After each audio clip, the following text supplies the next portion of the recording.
கிறிஸ்து இயேசுக்குள் பிரியமான அன்பு சகோதர சகோதரிகள் அனைவருக்கும் அன்பின் வாழ்த்துக்கள். ஸோ மீண்டுமாக இந்த ஒரு 2 கொரிந்தியர் ஸ்டடியில் நம்ம இன்றைய நாளில் பார்க்க போகிற அதிகாரம் பார்த்தீங்கன்னா 2 கொரிந்தியர் 2ஆம் அதிகாரத்துக்கு நம்ம வரோம். ஸோ போன கிளாஸ் பார்த்தோம் எதனால் பவுல் அந்த கொரிந்து சபைக்கு வர முடியாத காரணம். ஒரு பாயிண்ட் கிளியர், தேவன் தடை பண்ணியிருக்கிறாங்க, தேவன் சித்தம் இல்லை இப்போ போகிறதுக்கான வாய்ப்பு. அந்த பாயிண்ட்டை பவுல் கிளாரிஃபை பண்ணிட்டாரு. பட் இருந்துட்டாலும் எதனால தேவன் எனக்கு அனுமதி கொடுக்கல? ஒருவேளை நான் வந்திருந்தேனா என்ன ஆகியிருக்கும்? ஒருவேளை நான் என்னுடைய வருகை இப்படி இருந்திருக்குமோ? இப்படி இருக்கக்கூடாது. எனவே இப்படியாக தேவன் என்னை தடை பண்ணது ஒரு வகையில் அது நல்லதுதான். ஒரு வகை சொல்றதை விட அது கரெக்ட் தான். ஏன்னா நான் வரும்போது நான் உங்ககிட்ட எப்படி வருகிறவனாக நான் விரும்பவில்லைன்னா கண்டிக்கிறவனாக நான் வர விரும்பவில்லை. அதாவது நான் பார்க்கும்போது உங்க நிலைமைய பார்க்கும்போது அங்க நான் ஒரு கண்டிக்கிற நிலைமையில நான் இருக்கிறத நான் விரும்பல. நான் வந்தா எனக்கு சந்தோஷமா இருக்கும், உங்களுக்கு சந்தோஷமா இருக்கும். அப்படிப்பட்ட ஒரு வருகையைத்தான் நான் விரும்புறேன். ஸோ இதுதான் பவுல் என்ன பண்றாருன்னா போன அந்த ஒரு வசனங்கள்ல ஒரு சொல்வதை நம்ம பார்க்கிறோம் இல்லைங்களா? ஸோ அதனால அன்பானவர்களே, நான் உங்களை கண்டிச்சு இல்லை உங்க மேல அதிகாரம் பண்ணி அதுக்கப்புறம் நீங்க நான் சொல்லி கரெக்ட் பண்ணி பண்றது அது நான் விரும்பல. மாறாக நான் இங்கே இருக்கிறேன், நான் இங்கே இருந்து அந்த நிருபத்தை நீங்க படிச்சு அதற்கு நீங்க கீழ்ப்படிஞ்சு நீங்க உங்களைய கரெக்ட் பண்ணிக்குவீங்க என்று நான் உங்களை நான் நம்புறேன் அப்படின்னு என்ன பண்றாருன்னா இது ஒரு பாயிண்ட் என்ன பண்றாருன்னா போன ஒரு ரீசன் அங்க வச்சிடறாரு. இப்போ 2 கொரிந்தியர் 2ஆம் அதிகாரத்துல இன்னொரு ஒரு ரீசன் பவுல் கொடுக்கிறாரு. நான் வராம இருக்கிறது, நான் கொரிந்திய எக்லீஷியாவுக்கு வர முடியாத ஒரு விஷயம். ஒரு வகைய அது இன்னொரு கோணத்துல பார்க்கும்போது அது நல்ல விஷயமா இருக்குது. ஏன்னா அந்த ரீசன் தான் பவுல் 1 to 4 வரைக்கும் பேசுறார். சுருக்கமா சொல்லணும்னா ஒரு போன ரீசன் நான் உங்ககிட்ட கண்டிப்போட இருக்கக்கூடிய சூழ்நிலை இருக்கக்கூடாது. இது ஃபர்ஸ்ட் ரீசன். கண்டிப்புனா பாருங்க, இப்போ ஒரு எக்லீஷியாக்கு நம்ம விசிட் பண்றோம். அங்க விசிட் பண்ணும்போது அங்க நிலைமைகள் பார்த்து ஒரு கண்டிக்கக்கூடிய ஒரு நிலைமை இருந்துச்சுன்னா அது ரொம்ப கஷ்டமா இருக்கும் இல்லைங்களா? பொதுவாக அது எந்த பிரதர்ஸும் விரும்ப மாட்டான். அப்படி ஒரு நிலைமைக்கு ஒரு எக்லீஷியாக்கு போறோம்னா அது ரொம்ப கஷ்டமான ஒரு அனுபவம் தான். அதே நேரத்துல ஒரு எக்லீஷியாக்கு போகும்போது ஒரு துக்கம் இருக்கக்கூடாது. இது ரொம்ப கவனிக்க வேண்டிய பாயிண்ட். அது என்னங்க துக்கம்? ஏன்னா பவுலுக்கு அந்த ஒரு நான் கொரிந்து சபைக்கு நான் வரும்போது நான் துக்கத்துடனே உங்களிடத்தில் மறுபடியும் வராதபடி எனக்குள்ளே தீர்மானித்து கொண்டேன். பாருங்க, பவுல் ஒரு பாயிண்ட்ல கிளியர். போன 1 கொரிந்தியர்ல நிறைய பாயிண்ட், ஆக்சுவலி 1 கொரிந்தியர் நிருபம் எழுதும் போதே ஒரு வேதனையோட தான் எழுதியிருக்கிறார். பாருங்க, அவர் நேர்ல போயிட்டு பேசுறது கூட அவர் விரும்பல. இங்கே நிருபத்திலேயே அதை ரொம்ப பாயிண்ட் அவுட் பண்ணி ரொம்ப கிளியரா என்ன பண்ணிட்டாருன்னா அது ரொம்ப ஒரு வேதனையோட தான் அந்த நிருபத்தை அவர் எழுதியிருக்கிறார். அந்த நிருபத்திலே பாத்தீங்கன்னா ஒரு 4ஆம் அதிகாரத்துல நான் பெரம்போடு வரணுமா இல்ல அன்போடு வரணுமான்னு கேட்பாரு. அப்போ பெரம்போடு வர்றது பவுலுக்கு விருப்பம் இல்லை. பெரம்புனா என்னன்னா ஒரு கண்டிக்கக்கூடிய நிலைமை, அது விரும்பலை. அதே நேரத்துல ஒரு துக்கம் கூட பாத்தீங்கன்னா பவுலுக்கு இருந்துச்சு அந்த நிருபத்தை எழுதும் போது. இப்போ நிருபத்தை எதுக்கு எழுதுறாருன்னா இதை படிச்சு அவங்க தப்பா புரிஞ்சுக்கிட்டு சரி செஞ்சிருப்பாங்க, அதுக்கப்புறம் போகும்போது அந்த பிரச்சனை இருக்கா சந்தோஷமா போலாம். ஆனா பவுலுக்கு ஒரு கிளியர் என்னன்னா அவங்க கரெக்ட் பண்ணிட்டாங்க என்ற ஒரு தெளிவு கிடைச்சா மாத்திரம்தான் போகும்போது அந்த துக்கம் அவருக்கு வராது. அதனால்தான் அவர் தனக்குள்ள தீர்மானம் பண்ணிட்டாரு, நான் மறுபடியும் ஒரு துக்கத்தோட வராதபடி தீர்மானித்து கொண்டேன் இல்லைங்களா? ஏன்னா அங்க போயிட்டு அதே ஒரு காரியத்தை பார்த்தாருன்னா அது எவ்வளவு கஷ்டமா இருக்கு இல்லைங்களா? அது எவ்வளவு ஒரு துக்கமா இருக்கு. ஒரு பக்கம் கண்டிப்பு இருந்துட்டாலும் அதே நேரத்துல ஒரு துக்கம் பவுலுக்கு அங்க இருக்கு. அது ரொம்ப ஒரு வருத்தமான ஒரு காரியங்களா தான் இருக்கு. இது தெரியலைங்க, நம்ம நாட்கள்ல இந்த மாதிரி அனுபவங்கள் சில சந்தர்ப்பங்கள்ல அங்க பார்க்க முடியுது. சில சூழ்நிலைகள் அந்த மாதிரி அமையுது நமக்கு. ஸோ எனவே இந்த மாதிரி அனுபவங்கள் பவுலுக்கு அந்த நாட்களே பார்த்தீங்கன்னா அவருக்கு அதிகமாக இருந்திருக்கு.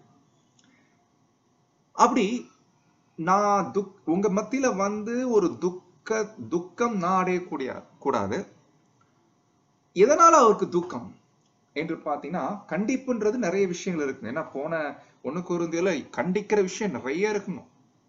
ஏகப்பட்ட விஷயங்கள் பேசியிருக்காரு. இவ்வளோ பாயிண்ட்ல நீங்க நிறைய மிஸ்டேக்ஸ் இருக்குது, கரெக்ட் பண்ணிக்கோன்னு பேசிட்டாரு. பட் துக்கம் என்று சொல்லும் போது ஒரு விஷயத்துல பவுலுக்கு ரொம்ப துக்கம் ஆயிடுச்சு. அது ஒரு துக்கம் இருக்கு. அது எந்த விஷயத்துல கேட்டீங்கன்னா 2ஆம் வசனம் சொல்றாரு, நான் உங்களை துக்கப்படுத்தினால் என்னாலே துக்கம் அடைந்தவனே அல்லாமல் எவன் என்னை சந்தோஷப்படுத்துவான். அதாவது என்ன அர்த்தம்னா, ஆக்சுவலி 1 கொரிந்தியர்ல ஒரு காரியம் பவுல் பேசியிருக்கிறாரு, அதனால துக்கம் ஆயிடுச்சு ஒருத்தருக்கு. இப்போ நான் வரும்போது எனக்கு சந்தோஷம் வரணும்னா யார் என்னை துக்கப்படுத்தினாரோ அவரு தான் என்னை சந்தோஷப்படுத்தும். அதுதான் பாயிண்ட். இது எப்படி புரிஞ்சுக்கலாம்னா, பாருங்க, ஒரு சகோதரன் பத்தி நம்ம கேள்விப்படுறோம். அவர் சபையில வந்து ரொம்ப இருமாப்பா இருக்கிறாரு, அல்லது வீட்டுல மனைவி பிள்ளைகளை அடிச்சு ரொம்ப கொடுமை பண்ணிட்டு இருக்கிறாரு, அந்த பிரதர் வந்து சபையில ரொம்ப டார்ச்சர் பண்ணிட்டு இருக்காரு, இப்படிலாம் கேள்விப்படுறோம்.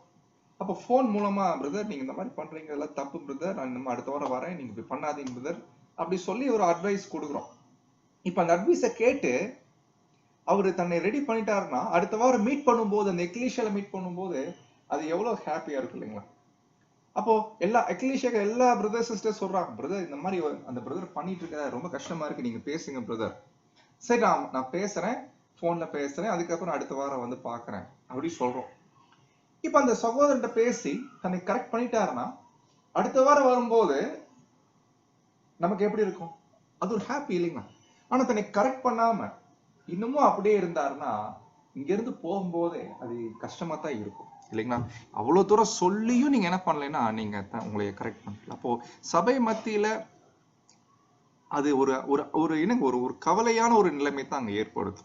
அப்போ அது போலத்தான் நான் அங்க வரும்போது எனக்கு ஒரு சந்தோஷம் கிடைக்கும்னா அது யார் தான் கொடுக்கணும் தெரியுங்களா? யார் என்னை துக்கப்படுத்தினாரோ அவர் தான் எனக்கு. எப்படின்னா அவர் அந்த தப்பை தன் சரி செய்து குணப்படும் போது அதை பார்க்கும்போது எனக்கு ரொம்ப ஹாப்பியா இருக்கும். ஸோ இதைத்தான் சொல்றாரு, என்னுடைய சந்தோஷம் உங்கள் எல்லோருக்கும் சந்தோஷமா இருக்கும் என்று நான் உங்கள் எல்லோரையும் பற்றி நம்பிக்கை உள்ளவனாய் இருந்து நான் வரும்போது என்னை சந்தோஷப்படுத்த வேண்டியவர்களால் நான் துக்கமடையாதபடி இதை உங்களுக்கு எழுதுகிறேன். அதாவது என்னன்னா, உங்களால யார் என்னை துக்கப்படுத்தினாரோ அவற்றிருந்து சந்தோஷம் எனக்கு கிடைக்கும். மறுபடியும் நான் வரும்போது அவராலேயே என்னை சந்தோஷப்படுத்த வேண்டியவர்களாலேயே நான் மறுபடியும் துக்கம் அடைந்தேனா அது ரொம்ப கஷ்டமா இருக்கும். எனவே நான் நம்புறேன் உங்க எல்லாரு மேல பத்தியும் உங்க எல்லாருக்கும் மூலமா எனக்கு சந்தோஷம் கிடைக்கும். எனக்கு சந்தோஷம் கிடைச்சுன்னா உங்களுக்கும் சந்தோஷம் அது இருக்கும் அப்படின்னு என்ன பண்றாருன்னா, பவுல் தன் எதனால வராமல் இருக்கிறது நல்லது அப்படின்ற ஒரு 2 காரியங்களை என்ன பண்றாருன்னா அங்க பேசுறார். சொல்லிட்டு 4ஆம் வசனத்துல, அன்றியும் நீங்கள் துக்கப்படும்படிக்கு எழுதாமல் உங்கள் மேல் நான் வைத்த அன்பின் மிகுதியை நீங்கள் அறியும்படிக்கே மிகுந்த வியாகுலமும் மன இடுக்கமும் அடைந்தவனாய் அதிக கண்ணீரோடு உங்களுக்கு எழுதினேன். முதலாவது நிருபம்.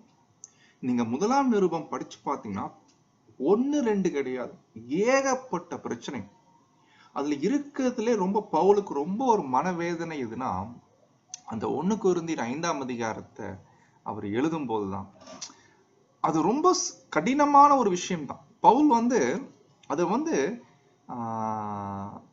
அவரு ஒரு திட்டுற மாதிரி எழுதுவாரு, என்ன நீங்க இப்படி பண்ணிட்டு இருக்கிறீங்க அப்படின்னு முதல்ல சபையை கடிந்து கொள்வார்.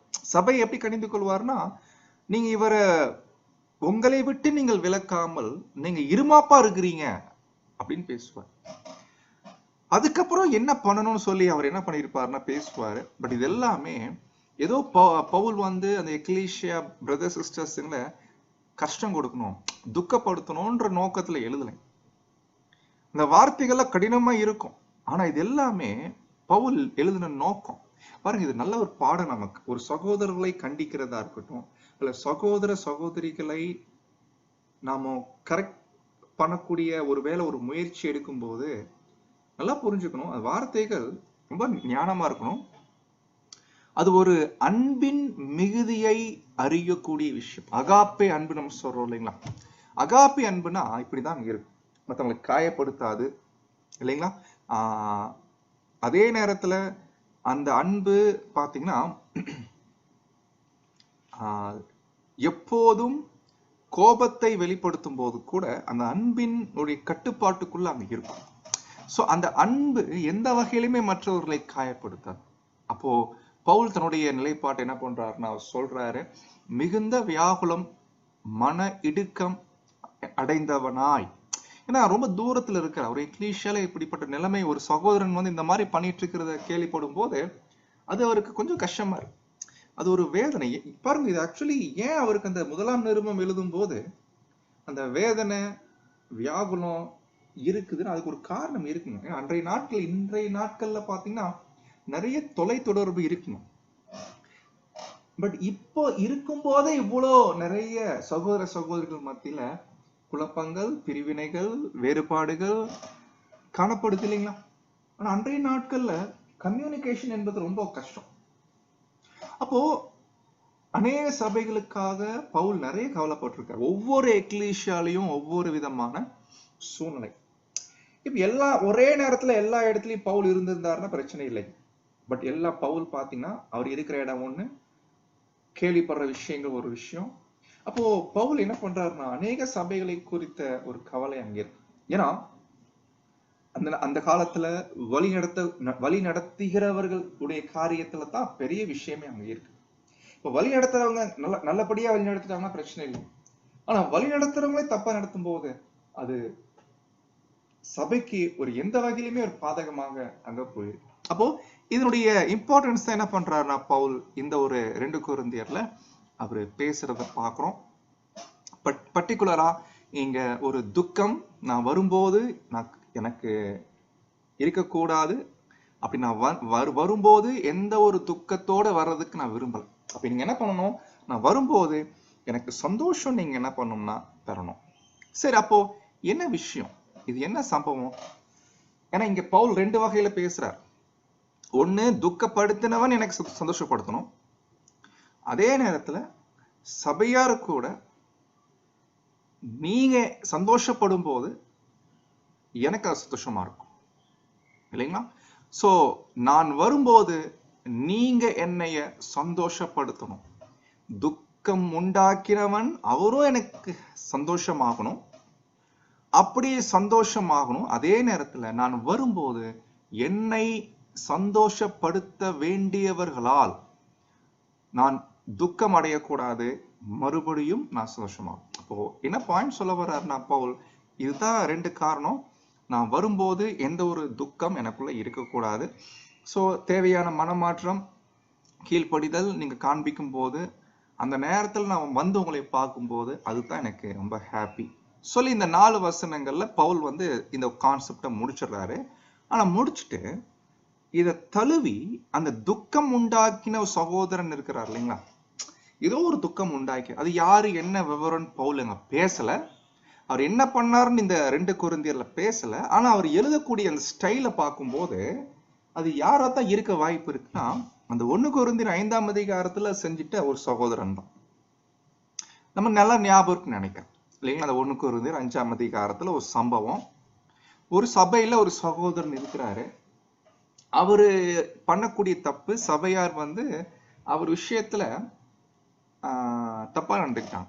ஆக்சுவலி அன்பு காண்பிக்கிறோம் பாருங்க, இப்படிப்பட்ட சகோதரனையே நாங்க என்ன பண்ணிருக்கிறோம்னா அன்பு செய்யறோம்னு சொல்லிட்டு இருமாப்பா இருந்திருக்கிறாங்க. பட் பவுல் அது சொல்லலை.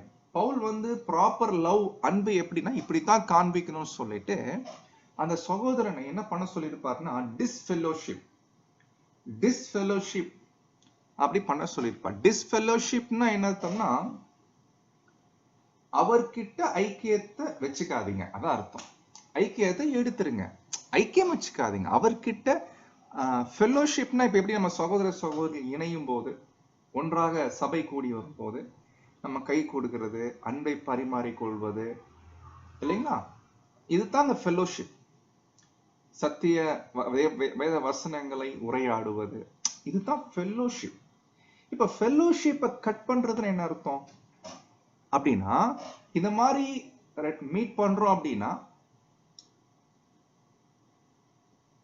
ஆவிக்குரிய எந்த ஒரு வாழ்த்துதல்கள், ஆவிக்குரிய எந்த ஒரு அன்பின் பரிமாறுதல்கள் அங்க செய்யவே கூடாது. ஈவன் ஒன்னா உட்காந்து கூட அன்பின் விருந்துல என்ன பண்ணக்கூடாதுன்னா அங்க அன்பின் விருந்துனா என்னங்க, எக்லீசியா முடிஞ்சுட்டு நம்ம என்ன பண்றோம், எல்லாருக்கும் டீ கப் கொடுத்து ஒன்னா அப்படி கூட ஒன்னா நின்று பேசிக்கிட்டே நம்ம டீ சாப்பிடுறோம் இல்லைங்களா? பாரு, இதெல்லாம் அன்பின் விருந்து. இந்த மாதிரி விஷயங்கள் கூட அவரை அவாய்ட் பண்ணும், தவிர்க்கிறது அது ரொம்ப ரொம்ப அவசியமான ஒரு காரியம். இது டிஸ்ஃபெல்லோஷிப். ஒரு படி மேல இன்னொரு வார்த்தை கூட இருக்குது, எக்ஸ்கம்யூனிகேஷன் அப்படி சொல்லுவாங்க ஆங்கிலத்துல. எக்ஸ்கம்யூனிகேஷன் அப்படின்னா, அவர்கிட்ட ஒரு சகோதரனா எந்த ஒரு உரையாடல் வச்சுக்காரு. சகோதரன் என்ற முறையில ஒரு ஒரு என்னங்க ஒரு பேச்சுவார்த்தை பண்றது கூட நீங்க அது வேணாம் இல்லைங்களா? ஈவன் எக்லீசியா மாத்திரம் இல்ல, நீங்க ரோட்ல போனாலும் கூட என்ன பண்ணாதீங்கன்னா பேசாதீங்க. ஒருவேளை மத்தேயு 18 பாக்குறோம் இல்லைங்களா? மத்தேயு 18 கான்செப்ட் வேற, மத்தேயு 18 கான்செப்டோடைய அர்த்தமே வேற. அங்க கர்த்தர் இயேசு என்ன செய்ய சொன்னார் என்ற ஒரு பாடம் என்பது அது வேற. ரோட்ல போகக்கூடிய ஒரு என்னங்க, ரோட்ல ஒரு போகக்கூடிய யாராவது ஒரு உலகத்தார் நம்மளை பார்த்து விஷ் பண்ணுவார், நம்மளை விஷ் பண்ணுவோம், அந்த லெவலுக்கு வச்சுக்கோங்க இந்த பிரதரை. அப்படித்தான் அங்க அவன் வழிபோக்கனை போலவும் இல்லைங்களா, அயலானை போலவும் நீங்க என்ன பண்ணுங்க, அவனை ட்ரீட் பண்ணுங்கன்னு கர்த்தர் சொல்லியிருப்பாரு மத்தேயு 18. பட் மத்தேயு 18 என்பது உடைய பேக்ரவுண்ட் ஒண்ணு இருக்குது, என்ன மாதிரி கேஸ், அதுக்கு அந்த கேஸ் வேற. பட் 1 கொரிந்தியர் 5ஆம் அதிகாரத்துடைய கேஸே வேற. சோ கன்ஃபியூஷன் பண்ணிக்கவே கூடாது. பட் இங்க இந்த கேஸ் பொறுத்த வரைக்கும் ஈவன் உணவு உட்கொள்றது, டீ சாப்பிடுறது, ஒன்னா உட்காந்து சாப்பிடுறது, ஆவிக்குரிய உரையாடல்கள், நார்மலா பேசிக்கூடிய விஷயங்கள், அதுவே நீங்க என்ன பண்ணுங்கன்னா அவாய்ட் பண்ணுங்கன்ற. இதுதான் அந்த எக்ஸ்கம்யூனிகேஷன் அப்படின்னு என்ன பண்றோம்னா நாம படிக்கிறோம். இது எதுக்கு பஸ் செய்யணும்? இது ரொம்ப கடினமா இருக்கே. இது அன்பு இல்லையே பிரதர், அகாப்பே அன்பு இப்படியா சொல்லுது கேட்டா பவுல் சொல்றார், ஆமா இதுதாங்க அன்பு. இது அன்பின் மிகுதி. உங்க மேல வச்ச அன்பின் நிமித்தம் தான் நான் இது இந்த மாதிரி நானு பண்ணிருக்கேன். ஆனா கண்டிப்பா நான் பண்ண விஷயம் ஒரு துக்கம் தான் உங்களுக்கு வரும். தப்பு பண்ணவருக்கும் துக்கம், அதே நேரத்துல சபை ஜனங்களுக்கும் துக்கம், எந்த வகையிலுமே துக்கம் தான். ஆனா புரிஞ்சுக்கணும், இது துக்கப்படும்படிக்கு நான் சொல்லல, அன்பின் மிகுதி, ப்ராப்பர் அகாப்பே அன்புனா இதுதான். ஆனா நீங்க அன்புன்னு நினைச்சிட்டு இதெல்லாம் நீங்க செய்யலன்னு வச்சுக்கோங்களேன், உண்மையிலேயே அதுதான் அன்பே இல்லை. அப்படின்னு என்ன பண்றாருன்னா இந்த பாயிண்ட ரொம்ப நேர்த்தியா அந்த விஷயத்த அங்க பேசுறத நம்ம கவனிக்கிறோம். அப்போ சகோதர சகோதரிகளே, இப்ப கொஞ்சம் கற்பனை பண்ணிக்கோங்க, இமேஜினேஷன் பண்ணிக்கோங்க. இப்ப பாருங்க, ஒரு சகோதரன் இருக்கிறாரு, அவர் ஒரு தவறான ஒரு காரியத்துல ஈடுபட்டிருக்கிறார். ஒரு தவறான ஒரு காரியத்துல ஈடுபட்டிருக்கிறாரு, அது ரொம்ப நாளா மறைச்சிருக்காரு. பட் ஏதோ ஒரு பாயிண்ட் ஆஃப் டைம்ல சபைக்கு தெரிய வந்துருச்சு. இப்ப சபைக்கு தெரிய வரும்போது சபை எடுக்க வேண்டிய ப்ராப்பர் நிலைப்பாடு என்னன்னா டிஸ்ஃபெல்லோஷிப் அண்ட் எக்ஸ்கம்யூனிகேஷன். அவரை விட்டு ஐக்கியத்தை எடுக்கணும், எக்ஸ்கம்யூனிகேஷன் பண்ணணும். அப்படின்னா என்ன பிரதர், அவர் எக்லீசியாக்கு வரக்கூடாதுன்னு சொல்லணுமா அப்படின்னு நீங்க கேட்கலாம். அந்த அர்த்தம் இல்லை. எந்த ஒரு சகோதரனை சபைக்கு வரக்கூடாதுன்னு சொல்றதுக்கு சபைக்கு ரைட்ஸ் இல்லை. சபைக்கே ரைட்ஸ் இல்லைன்னா எல்டர்ஸ்க்கு எந்த ரைட்ஸுமே இல்லை. அப்போ கர்த்தர் இயேசு சொன்ன வார்த்தையா இருக்கட்டும், பவுல் சொன்ன வார்த்தையா இருக்கட்டும், என்ன அர்த்தத்துல டிஸ்ஃபெல்லோஷிப்னா என்ன, எக்ஸ்கம்யூனிகேஷன்னா என்ன, அது நம்ம கவனிக்கணும். ஏன்னா ஒரு திராட்சை செடியில நம்ம எல்லாம் கிளைகள், நம்மளே என்ன சொல்லணும்னா ஒட்ட வைக்கப்பட்டிருக்கோம். அப்போ இந்த கிளைகளை நறுக்கி போடுறது சபைக்கு கர்த்தர் இயேசு அதிகாரமே கொடுக்கல. அந்த நறுக்கி போறது எதை குறிக்குதுன்னா சபையை விட்டு ஒதுக்கி வைக்குது. அப்படின்னா சபைக்கு வரக்கூடாதுன்னு சொல்றதுதான் அந்த ஒரு காரியம். அப்படின்னா இந்த டிஸ்ஃபெலோஷிப் சொல்றோம் இல்லைங்களா, அப்படின்னா என்ன கேட்டா கன்ஃபியூஸ் பண்ணிக்க கூடாது. அப்படிப்பட்ட சகோதரனை சபைக்கு வரக்கூடாதுன்னு சொல்றது என்பது டிஸ்ஃபெலோஷிப் அல்ல. அவரை வரக்கூடாதுன்னு சொல்றதுக்கு நமக்கு யாருக்கும் ரைட்ஸ் இல்லை.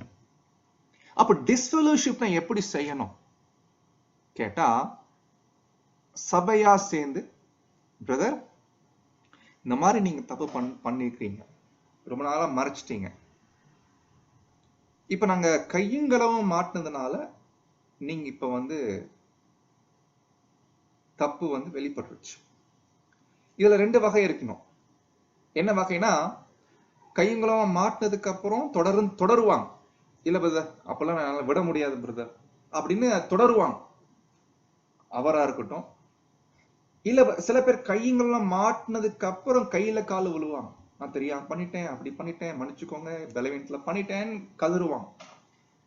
அப்படி இருந்தாலும் ரெண்டு வகையான நிலைப்பாடு இருக்குது. ரெண்டுமே இருந்துட்டாலும் சபை எடுக்க வேண்டிய ப்ராப்பர் ஸ்டெப் என்னன்னா டிஸ்ஃபெலோஷிப் அண்ட் எக்ஸ்கம்யூனிகேஷன். இது எப்படி செய்யணும்னு கேட்டீங்கன்னா, பாருங்க, இப்போ ஒரு சகோதரன் இருக்கிறாரு. இப்ப நம்ம மத்தியில ரெண்டு பிரதர்ஸ் இருக்கிறாங்க. நான் பேர் சொல்ல விரும்பல, ஆனா ரெண்டு பிரதர்ஸும் ரெண்டு வகையான நிலைப்பாடு எடுத்துக்கிறாங்க. ஒரு பிரதர் என்ன பண்றாருன்னா, இல்ல பிரதர் நான் அப்படி செய்ய முடியாது, நான் தொடருவேன்னு சொல்லி இப்பவும் தொடர்ந்துட்டு இருக்காரு. இன்னொரு சகோதரன் பாத்தீங்கன்னா, ஒரு ஐயோ நான் தப்பு பண்ண மன்னிச்சுக்கோங்க, நான் செஞ்சுட்டேன், ரொம்ப கஷ்டமா இருக்குது, இப்படி பண்ணீங்கன்னா ரொம்ப நான் மனம் நொந்து போயிடுவேன், அழுதுட்டா. அப்போ ரெண்டு பிரதர்ஸுமே பாத்தீங்கன்னா ரெண்டு வகையா நிலைப்பாடு எடுக்கிறான். எப்போ கையுங்களவுமா மாட்டின பின்னாடி. கரெக்டுங்களா? இப்ப இந்த ரெண்டு விஷயத்துக்கும் நம்முடைய மூத்த சகோதரர் கொடுக்கக்கூடிய ஆலோசனை என்னன்னா, எதுவா இருக்கட்டும் டிஸ்ஃபெலோஷிப் பண்றது ரொம்ப ரொம்ப முக்கியம். இப்ப 1 கொரிந்தியர்ல இந்த ரெண்டு நிலைப்பாட்டுல அவர் எதை எடுத்தாருன்னு நமக்கு தெரியல இல்லைங்களா? ஆனா அவர் சபைக்கு தெரியுது தப்பு பண்ணிட்டு இருக்கிறது, சபைக்கும் தெரியுது சபை எந்த ஸ்டெப் எடுக்கல, அவரும் என்ன பண்ணிட்டு இருக்கிறாருன்னா கண்டினியூ பண்ணிட்டு இருக்கிறார். இப்பதான் சபை என்ன பண்றாங்கன்னா, சபை என்ன செய்யணும் சொல்லி பவுல் சொல்றாருன்னா, அவரை நீங்க உங்களை விட்டு விலக்கி வைங்கன்னா சபைக்கு வரக்கூடாதுன்ற அர்த்தம் இல்லைங்க. சபைக்கு வருவார், ஆனா விலகி இருங்க, அதுதான் பாயிண்ட். விலகி இருங்க அர்த்தம் என்ன சகோதர சகோதரிகளே? அவர்கிட்ட பேச்சு வச்சுக்காதீங்க, விஷ் பண்ணாதீங்க, வாழ்த்துக்கள் சொல்லாதீங்க, எந்த ஒரு ஃபெலோஷிப் அவர்கிட்ட வச்சுக்காதீங்க. அவர்கிட்ட போயிட்டு எப்படிங்கிறத இருக்கிறீங்க, நல்லா இருக்கீங்களா வேணாம். சபைக்கு வராரா, சப்ஜெக்ட் கேட்கிறாரா, போயிடுறாரா, அது அவர் டியூட்டி.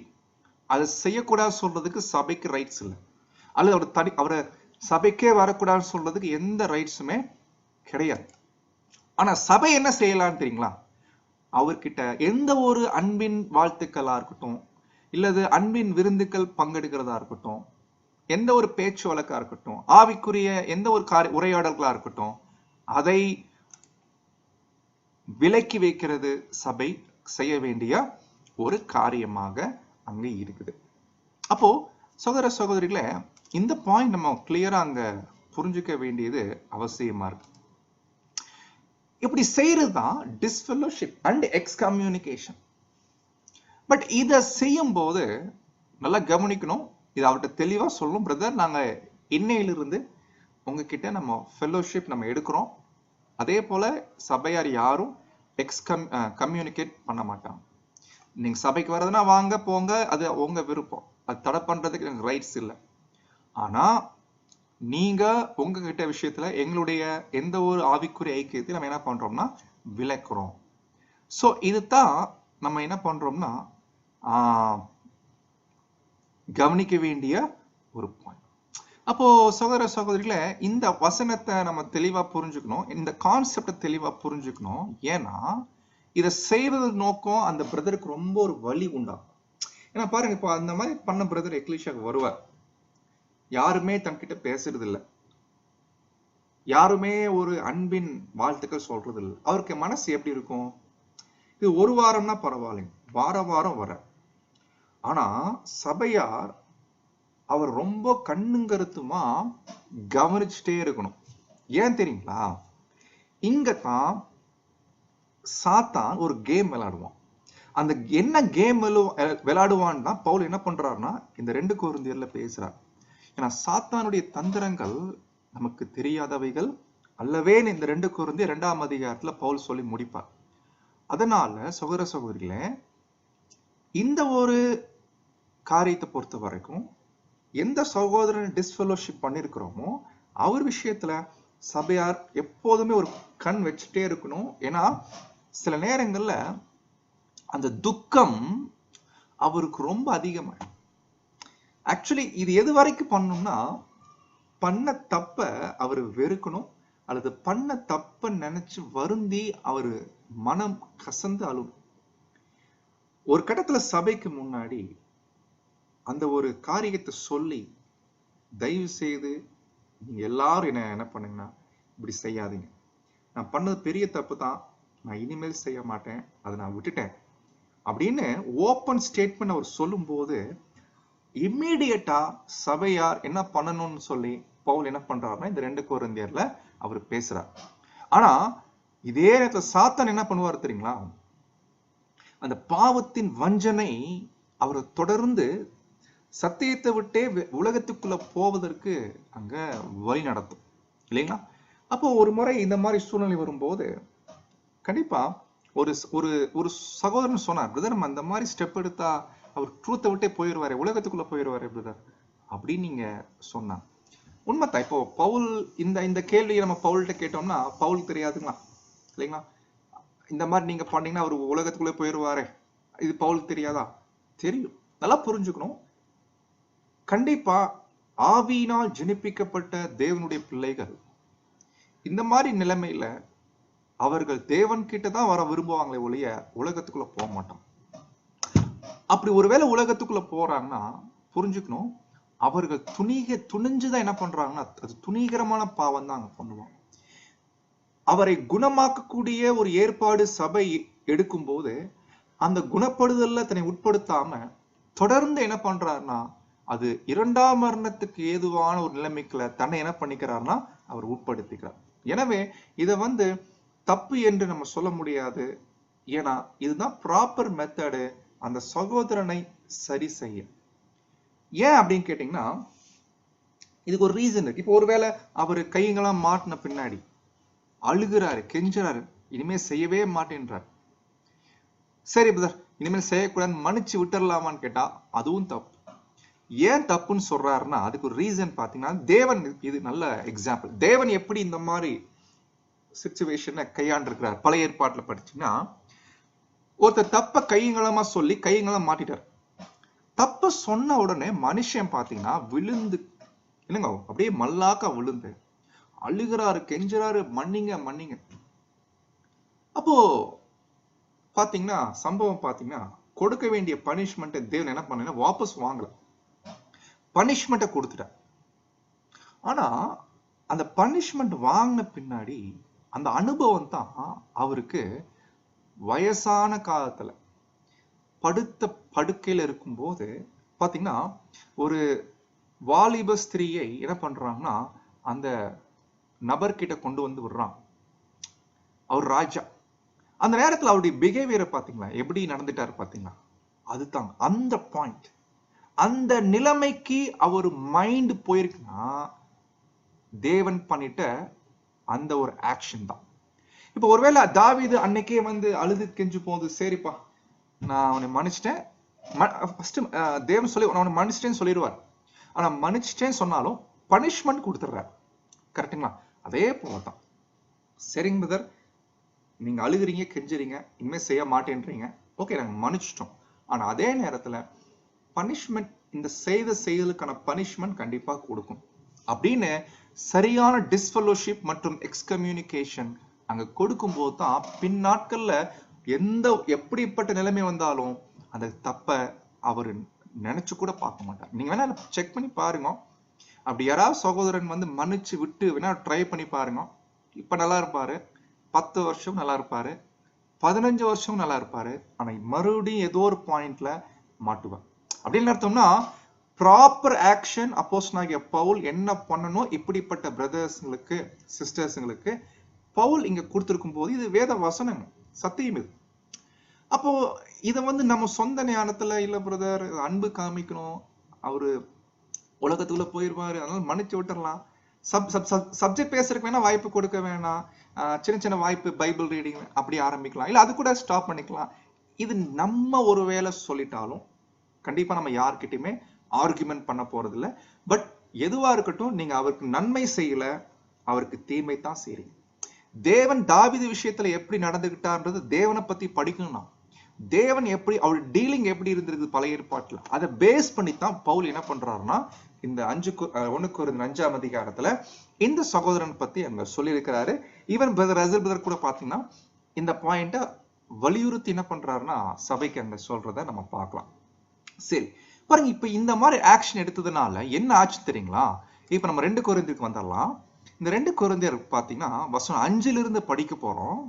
எப்படி பேசுறாரு பாருங்க, இந்த வார்த்தைகள் எல்லாமே. அப்போஸ்தலனாகிய பவுல் ரொம்ப சென்சிட்டிவா என்ன பண்றாருன்னா அவர் பேசுறாரு.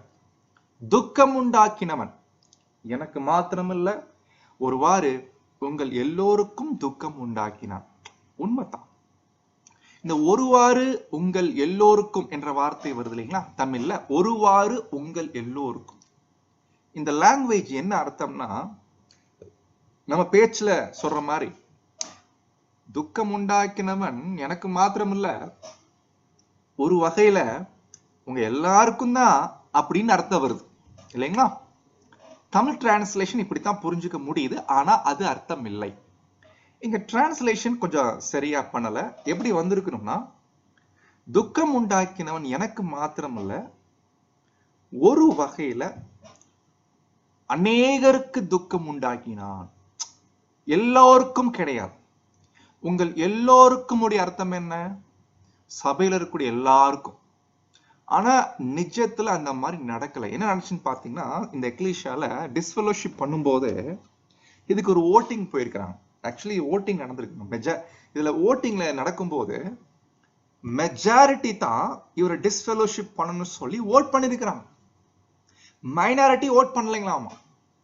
என்ன ஆச்சரியம் இல்லைங்களா? அது எங்க நம்ம கன்ஃபார்ம் பண்றோம்? 6ஆம் வசனம். அப்படிப்பட்டவனுக்கு அநேகரால் உண்டான இந்த தண்டனையே போதும். பவுல் நிருபத்துல சொல்றாரு, நீங்க விலக்கி வைங்க, அவரை அவாய்ட் பண்ணுங்க, ஃபெல்லோஷிப் வச்சுக்காதீங்க. இவங்க என்ன பண்ணிருக்கிறாங்க, இந்த நிருபத்தை படிச்சு முடிச்ச உடனே சபையா டிஸ்கஷன் பண்ணி பிசினஸ் மீட்டிங் எல்லாம் போட்டு ஓட்டிங் வரை கொண்டு போயிட்டாங்க. இப்ப ஓட்டிங்ல என்ன நினைச்சுன்னு பாத்தீங்கன்னா, மெஜாரிட்டி தான் வந்திருக்குது, எல்லாரும் 100க்கு 100 வரல. அப்போ இந்த ஓட்டிங்ல மெஜாரிட்டி அநேகரால் என்ன பண்ணிருக்காங்க, ஒரு தண்டனை பனிஷ்மெண்ட் கொடுத்திருக்காங்க, டிஸ்ஃபெலோஷிப் பண்ணிடலாம். அப்போ மைனாரிட்டி என்ன பண்ணல, எப்படி நம்ம நாட்டுல இருக்கிற மாதிரி அதெல்லாம் செய்யக்கூடாது பிரதர், அன்பு செலுத்தணும் பிரதர், இப்படிதான் அவங்க புரிஞ்சுக்கிட்டாங்க. ஆனா உண்மையிலேயே 75% மெஜாரிட்டி தெரியல, அன்னைக்கு 75 51 தெரியல, பட் எப்படியோ மெஜாரிட்டி ரொம்ப துக்கத்தோட தான் என்ன பண்ணிருக்காங்க, அந்த ஓட் பண்ணிருக்கிறாங்க. எவ்வளவு அருமையான பிரதர், இவர் கை தூக்கும் போது ரொம்ப கஷ்டம் இருந்திருக்கு அவருக்கு. ஒரு பனிஷ்மெண்ட் கொடுத்துட்டான். தெரியல எத்தனை மாதங்கள் இந்த நிலைமை அவருக்கு இருந்துன்னு தெரியல.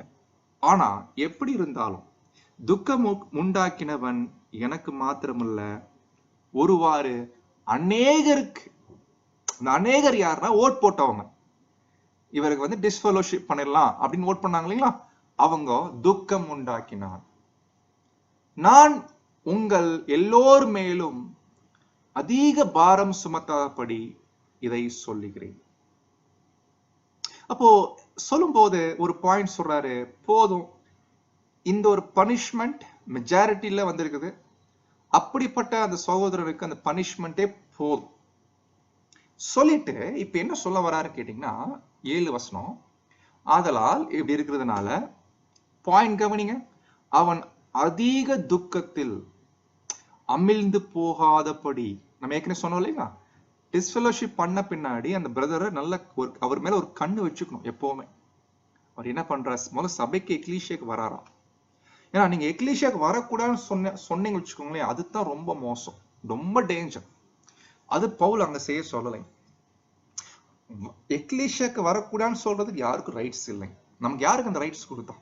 ஒருவேளை மூப்பர்களுக்கு இருக்க அந்த ரைட்ஸ்? நெவர். பைபிள் எங்கேயுமே அப்படி இல்லை. அப்ப என்னதான் செய்ய சொன்னார்னா, உங்க ஃபெல்லோஷிப்பை எடுத்துருங்க.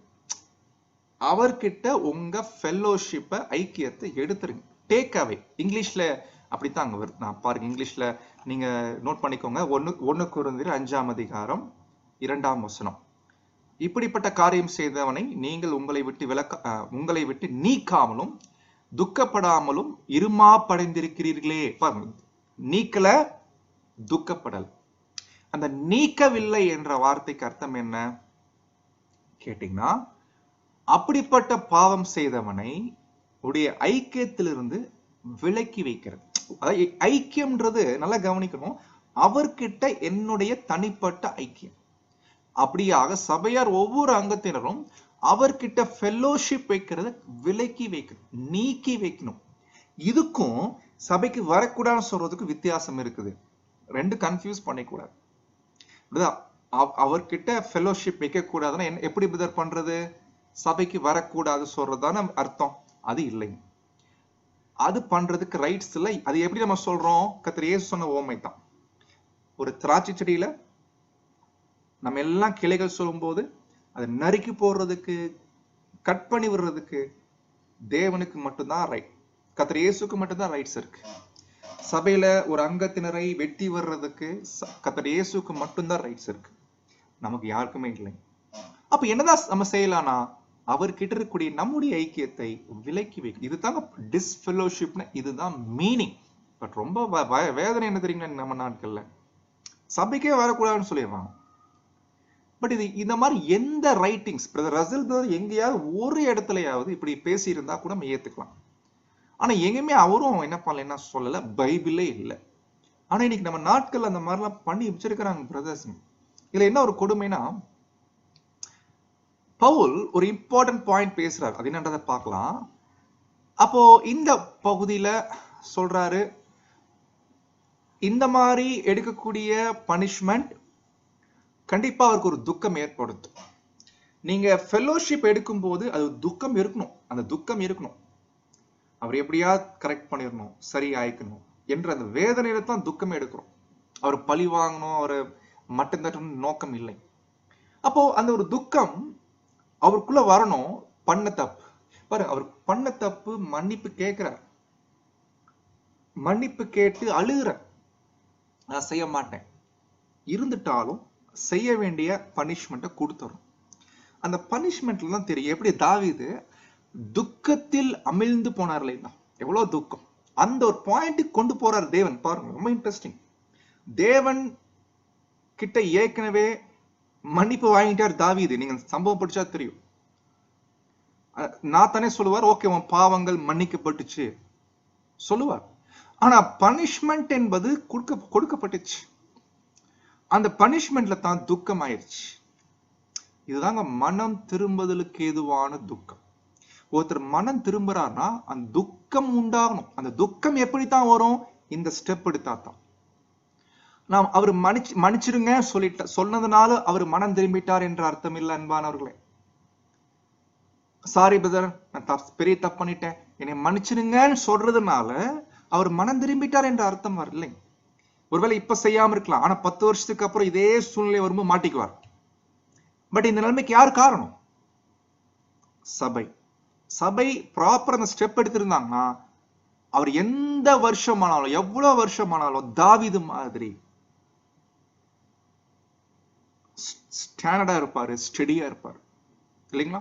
பாருங்க, இதுதாங்க ப்ராப்பர் துக்கம். அந்த துக்கம் ஒருத்தருக்குள்ள வந்துச்சுன்னு வைங்களேன் அன்பானவர்களே, எந்த பாவத்தினால துக்கம் வந்துச்சோ அந்த பாவத்தை தன் பக்கத்துல அணுக விட மாட்டார்.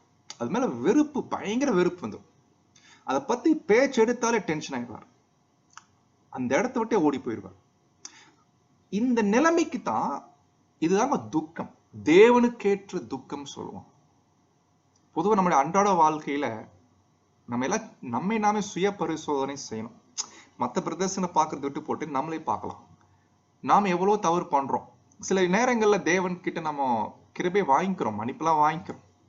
ஆனா சில விஷயங்கள் நமக்கு இன்னும் சில காரியங்கள் நம்ம விடுறதில்ல, அப்பப்ப பண்றோம்.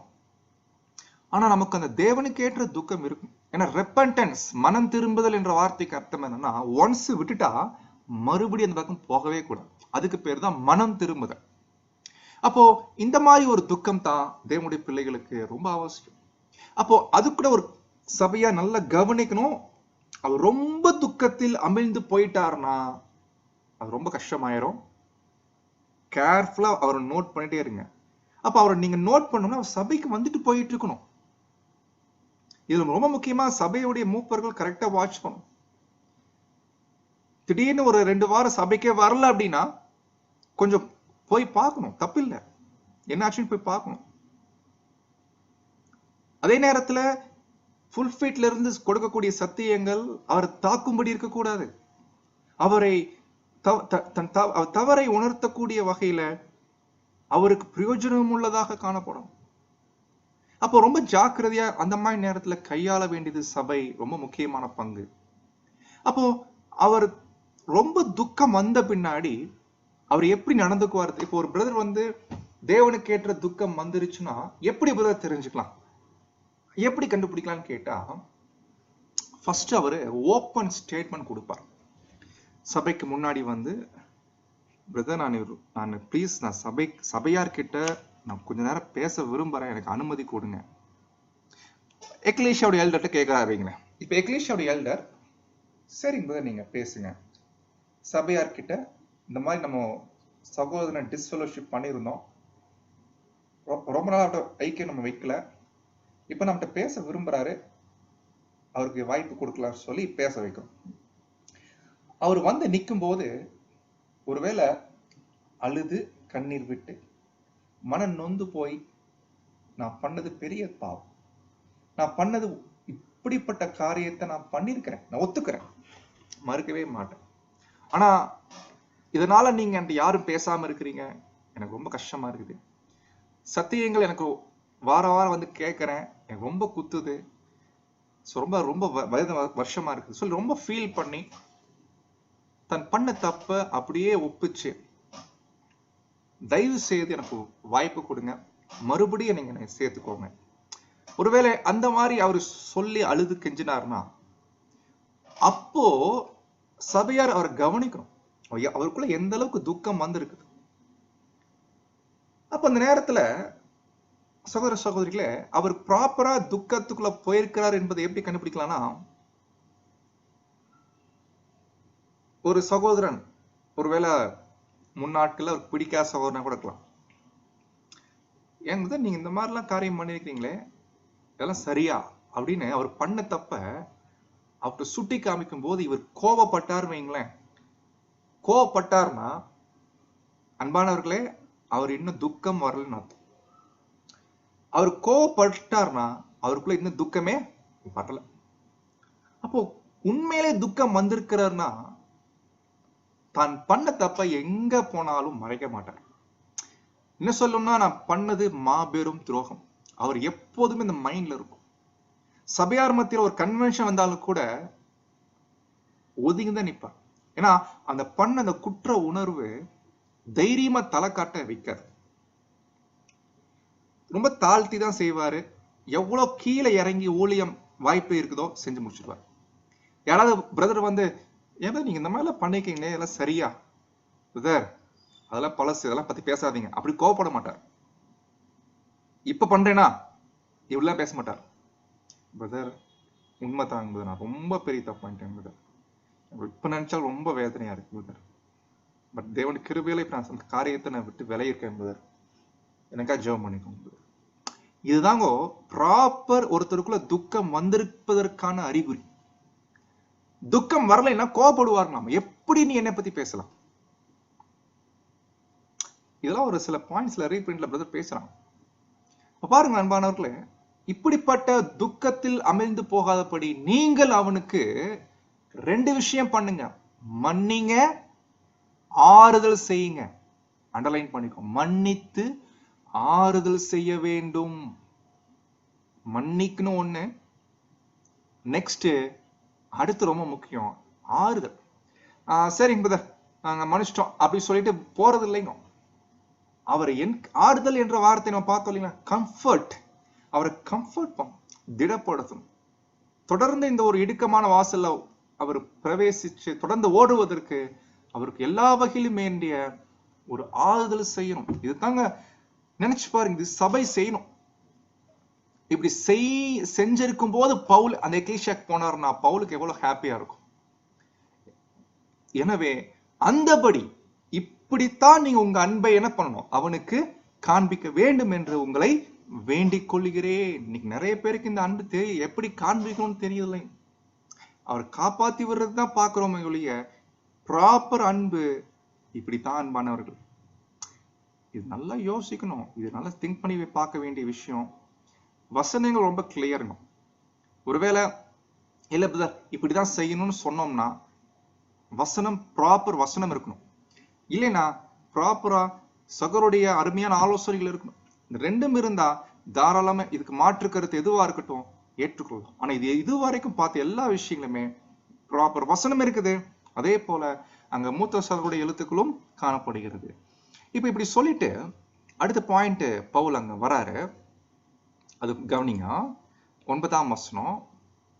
நீங்கள் எல்லாவற்றிலும் கீழ்ப்படிந்திருக்கிறீர்களோ என்று உங்களை சோதித்தறியும்படி இப்படி எழுதுகிறேன்.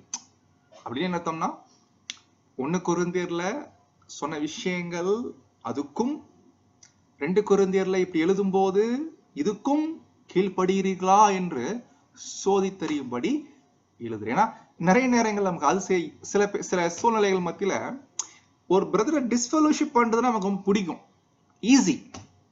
ஆனா அவர் மறுபடியும் சேர்த்து கொண்டு கம்ஃபர்ட் பண்றதுன்னா சில நேரங்கள் பிடிக்காது நமக்கு. ஆனா அப்படி இல்லைங்க, சத்தியத்தின்படி ரெண்டுமே செய்யணும் ப்ராப்பரா. நீங்க டிஸ்ஃபெலோஷிப் பண்ணீங்கன்னா வசனத்தின் படி பண்ணணும், சேர்த்து கொண்டீங்கன்னா அதுவும் வசனத்தின் படி செய்யும். சத்தியம் என்ன இருக்குதோ அதன் படித்தான் செய்யணும். அன்பான சகோதர சகோதரிகளே, இது ரொம்ப ரொம்ப முக்கியமான பாயிண்ட். இப்படி சொல்லிட்டு 10ஆம் வசனத்துக்கு வராரு. எவனுக்கு இப்பதான் 10-11 பாத்தீங்கன்னா ஜெனரலா பேசுறாரு. ஜெனரல் அப்படின்னா அந்த பர்டிகுலர் சகோதரன் மட்டும் இல்ல, இந்த 7 கால சபைக்கும் பொதுவா பேசுறாரு. ஒரு சபை என்று சொல்லும் போது ஒரு சபை இந்த மாதிரி எந்த ஒரு பிரதரா இருக்கட்டும், எவனுக்கு யாரா வேணா இருக்கட்டும், இந்த மாதிரி காரியங்கள்ல நீங்கள் மன்னிக்கிறீர்களோ, இந்த மன்னிக்கிறீர்களோனா இவ்வளவு நேரம் பார்த்தோம் இல்லைங்களா, ஃபர்ஸ்ட் பனிஷ்மெண்ட் கொடுத்து அதுக்கப்புறம் துக்கத்தை பார்த்து அவருக்கு மன்னித்து ஆறுதல் பண்றது, இவ்வளவு ப்ராசஸ் இருக்கு. இது எல்லாமே ஸ்கிரிப்சுரல், வேத வசனத்தின் படி ப்ராப்பரா அணுகுமுறை பண்ணணும். மத்த 18 அது ஒரு கேஸ், 1 கொரிந்தியர் 5 அது ஒரு கேஸ். எந்தெந்த கேஸுக்கு எப்படி வசனங்கள் எப்படி இருக்குது கரெக்டா பண்ணணும். அப்படி கரெக்டா பண்ணீங்கன்னா அவனுக்கு நானும் மன்னிக்கிறேன், மேலும் எதை நான் மன்னித்திருக்கிறேனோ அதை உங்கள் நிமித்தம் கிறிஸ்துவினுடைய சன்னிதானத்திலே மன்னித்திருக்கிறேன். இந்த வசனத்துல ஒரு பாடம் நம்ம என்ன புரிஞ்சுக்கலாம்னா, ஒரு சபை உடைய செயல்பாடு எப்படி இருக்கும். இப்படியாக ஒரு சகோதரன் ஒரு தவறுகள் பண்ணும்போது சபை எப்படி ஸ்கிரிப்சுரலா வேத வசனத்தின்படி ஆக்ஷன் எடுக்கணும், அதே போல அவர் மனம் துக்கத்துல போகும்போது எப்படி செய்யணும், இதெல்லாம் ப்ராப்பரா செய்யும் போது பவுல் என்ன பண்றாருன்னா அதை அக்செப்ட் பண்ணிக்கிறார். பட் நம்ம நாட்கள்ல நடக்கிற விஷயம் என்ன தெரியுங்களா, சபை இந்த காரியத்தை பண்றது இல்லைங்க. இதெல்லாம் யார் தீர்மானிக்கிறான்னா மூப்பர்கள் தான் பண்றாங்க. சொல்றேன் தப்பா நினைச்சுக்காதீங்க, வெரி ராங். ஆக்சுவலி ஒரு மூப்பர்கள் வந்து எல்லா சபையின் மூப்பர்கள் ஒண்ணு கூடி ஒரு காரியத்தை குறித்து முடிவெடுக்கிறதுக்கு ரைட்ஸ் இல்லை. இந்த பாயிண்ட் நம்ம எல்லாருக்கும் தெரியும், படிச்சிருப்போம். ஒரு கன்வென்ஷனா இருக்கட்டும் இல்ல சபையுடைய எந்த ஒரு காரியங்களா இருக்கட்டும், மூப்பர்கள் வந்து கூடி வந்து முடிவு டெசிஷன் எடுப்பதற்கு மூப்பர்களுக்கு ரைட்ஸே இல்லை. அப்ப என்னதான் செய்யணும், மூப்பர்கள் கூடி வந்து ஆலோசிக்கணும், டிஸ்கஷன் பண்ணணும். பண்ண விஷயங்களை சபைக்கு கொண்டு வந்து சபையார்கிட்ட சொல்லி இது மாதிரி பண்ணலாமா செய்யலாமா, சபை ஓட்டிங் மூலமா முடிவு எடுப்பாங்க. இதுதான் ப்ராப்பர் மெத்தட். ஆக்சுவலி கடந்த நாட்களில் பார்த்தீங்கன்னா எல்டர்ஸ் மீட்டிங் நடக்கும்போது கன்வென்ஷனுக்கு எல்லாம் பங்களிப்பு எவ்வளவு கொடுக்குறீங்கன்னு சொல்லி எல்டர் என்ன பண்ணுவாருன்னா அவர் ஒரு வாக்குறுதி கொடுத்து வந்துருவார். ஆனா சபையில அவர் கேட்டு போயிருக்க மாட்டாரு. சபை எந்த ஒரு தோராயம் சொல்லியிருக்க மாட்டாங்க. அவர் வாட்டுக்கு வாக்குறுதி கொடுத்துட்டு வந்து சபைக்கு வந்து அறிவிப்பாரு, இந்த மாதிரி நம்ம 10,000 ரூபாய் சொல்லியிருக்கிறோம், எல்லாரும் 10,000 ரூபாய் கொடுத்துருங்கன்னு சொல்லியிருப்போம். அது வெரி ராங். அது பெரிய பிரச்சனை ஆயிடுச்சு. அப்போ சில ரைட்டிங்ஸ் படிக்கும் போது அந்த மாதிரி பிரதர் சொல்லவே இல்லை. எந்த ஒரு முடிவா இருக்கட்டும் மூப்பர்கள் வந்து முடிவு எடுக்க கூடாது. டிஸ்கஷன் பண்ணுங்க, ஆலோசனை பண்ணுங்க, சபைக்கு கொண்டு வாங்க. சபை மத்தியில தெளிவா சொல்லிட்டு இப்போ சபையாருடைய வாக்குகள் மூலமா கருத்துக்கள் கேட்டு சபை முடிவு எடுப்பாங்க அந்த காரியத்தை குறிச்சு. இதுதான் ப்ராப்பர் மெத்தட். ஆக்சுவலி இது எல்லா விஷயங்களுமே. ஆனா கடந்த நாட்களை நீங்க கவனிச்சு பாருங்க, நம்ம மத்தியில சில சகோதரர்கள் வந்து டிஸ்ஃபெல்லோஷிப் பண்ணப்பட்டிருக்கிறாங்க கடந்த காலங்கள்ல. நல்லா கவனிச்சு பாத்தீங்கன்னா எல்டர்ஸ் முடிவு எடுத்துட்டு சபைக்கு அனௌன்ஸ் பண்ணுவாங்க. எனக்கு தெரிஞ்சு இப்படிதான் நடந்திருக்குது நான் பார்த்த வரைக்கும். 2 மெயின் டிஸ்ஃபெல்லோஷிப் நான் பார்த்த வரைக்கும். மூப்பர்கள் டிஸ்ஃபெல்லோஷிப் பண்ணிருப்பாங்க. அதுவும் டிஸ்ஃபெல்லோஷிப்னா ப்ராப்பரா கூட பண்ணல, ஸ்கிரிப்சரலா கூட பண்ணல, பேருக்கு டிஸ்ஃபெல்லோஷிப். அதுல ஒரு சகோதரர் அந்த தவறை தொடர்றாரு, இன்னொரு சகோதரர் கையெல்லாம் மாட்டினதுனால மன்னிச்சுக்கோங்க கெஞ்சினார். So 2 category. பட் இந்த 2 கேட்டகரியிலுமே சபை வந்து இந்த ஓட்டிங் வச்சு டிஸ்ஃபெல்லோஷிப் பண்ணாங்களான்னு கேட்டா அந்த மாதிரி இல்லை. எல்டர்ஸ் ஓட்டிங் பண்ணி அவங்க முடிவெடுத்து சபைக்கு வந்து அறிவிக்கிறது இது எந்த வகையிலுமே ஒரு ஞானமான விஷயம் இல்லை. ஏன்னா அப்போஸ்தலனாகிய பவுல் சொல்றாரு, ஒன்ஸ் டிஸ்ஃபெல்லோஷிப் பண்ணிட்டீங்கன்னா அவருக்குள்ள துக்கம் வரும். ஏன்னா டிஸ்ஃபெல்லோஷிப் பண்றதுக்கு காரணம் என்ன? அந்த மெத்தட் எதுக்கு? அவருக்குள்ள துக்கம் வரணும். ஆனா அவருக்குள்ள துக்கமே வரல. அப்போ துக்கம் வரலைன்னா அவர் அப்படியே விட்டுற வேண்டியதான். இதுக்காக பவுல் வந்து பேசவே இல்லை. பவுல் இந்த பனிஷ்மெண்ட் கொடுத்த நோக்கமே இந்த ட்ரீட்மெண்ட் பண்ணா ஆட்டோமேட்டிக்கா துக்கம் வரும். துக்கம் வரும்போது என்ன பண்ணிக்கலாம்? மன்னிச்சு ஆறுதல் பண்ணிக்கலாம். இதுதான் பவுலுடைய ட்ரீட்மெண்ட்டுடைய அருமையான ட்ரீட்மெண்ட்டுடைய ப்ரொசீஜர்.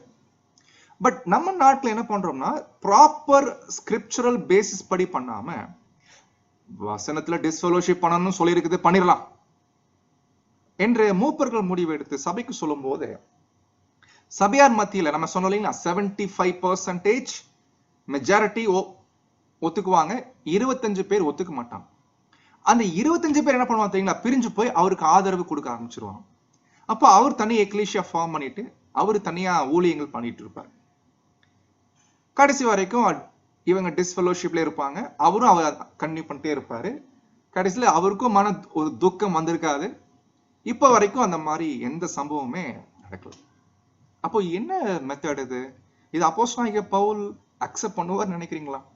இப்ப அப்போஸ்தலனாகிய பவுல் உயிரோடு இருக்கிறாரா? கண்டிப்பா இருக்கிறார். எங்க இருக்கிறாரு? பரலோகத்துல. இதெல்லாம் பார்த்துட்டு தான் இருக்காரு. பவுல் கூட பார்த்துட்டு இருக்காரு. என்னதான் பண்ணிட்டு இருக்கிறீங்க நீங்க? ஒரு பிரதர் தப்பு பண்ணிட்டாருன்னா அவருக்குள்ள தேவனுக்கேற்ற துக்கத்தை கொண்டு வரணும். அதுக்கு ப்ராப்பர் ஸ்டெப் சபை மத்தியில இப்படிப்பட்ட ஒரு ஸ்டெப் எடுக்கணும்.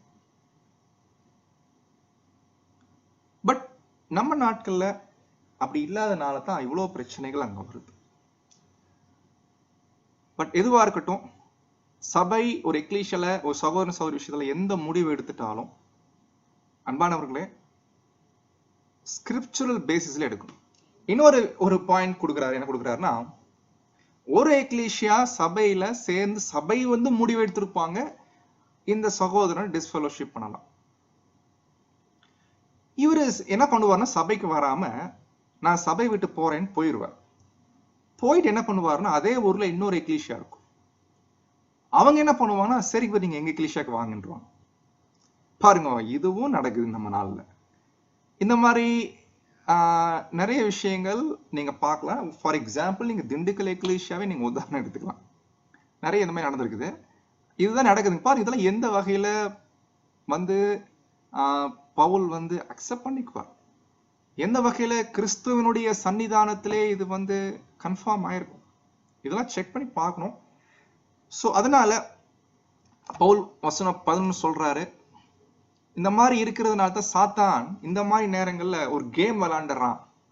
தப்பு பண்ண பிரதரை துக்கப்பட வைக்காம, சபையாரும் தப்பு பண்ற மாதிரி, சாத்தானால் நாம் மோசம் போகாதபடிக்கே அப்படி செய்தேன். அவனுடைய தந்திரங்கள் நமக்கு தெரியாதவைகள் அல்லவே. பாருங்க எவ்வளவு சென்சிட்டிவா பவுல் பேசுறாரு. அன்பானவர்களே, பவுல் சும்மாவா இருக்கிற அந்த வசனங்கள் எல்லாம் அவ்வளோ பெரிய ஞானிகளை நாம அவருடைய அந்த ஒரு ஸ்டெப்புக்கு நாம மாற்று கருத்து சொல்றதுக்கு கண்டிப்பா இல்லை இல்லைங்களா? அப்போ சாத்தான் எவ்வளவு பெரிய கேம் விளையாண்டுருக்கிறான் நம்ம நாட்டுல அப்பட்டமா தெரியுதுங்க. நீங்க டிஸ்ஃபெலோஷிப் பண்ணி ஒரு பிரயோஜனம் இல்லை. அவர் இன்னொரு எக்லீசியா ஃபார்ம் பண்ணிட்டு அவர் ஊழியம் பண்ணிட்டு இருக்கிறார். நீங்க டிஸ்ஃபெலோஷிப் பண்ணி அவர் இன்னொரு எக்லீசியாக்கு போயிட்டு இருக்கிறார். அப்போ சாத்தான் நல்ல கேம் பண்ற அப்படி இந்த விவரம் நமக்கு தெரியுறது இல்லை. ஏன்னா நம்ம பண்ற எந்த ஒரு ஸ்டெப்பா இருக்கட்டும் ஸ்கிரிப்சுரலா இருக்கணும், வசனத்தின் படி இருக்கணும். அன்பானவர்களே, இன்னைக்கு பாடம் இது போதும். ஸோ 11 வரைக்கும் பவுல் நமக்கு ஒரு வார்னிங் கொடுக்குறாரு. ஸோ தொடர்ந்து நம்ம அடுத்த வாரம் கண்டினியூ பண்ணலாம். இன்னைக்கு எடுத்த கிளாஸ்ல ஏதாவது குழப்பம் டவுட் இருந்தா நீங்க கேட்டு தெரிஞ்சுக்கோங்க. ஸோ நாம தெளிந்த புத்தியில இருக்கணும். தேவன் நமக்கு கொடுத்துருக்கக்கூடிய எல்லா கட்டளைகளையுமே நம் கீழ்ப்படிவதில் கவனமா காணப்பட வேண்டியது அவசியமா இருக்குது. தேவன் தாமே காத்து கிருபை செய்வாராக. ஆமென்.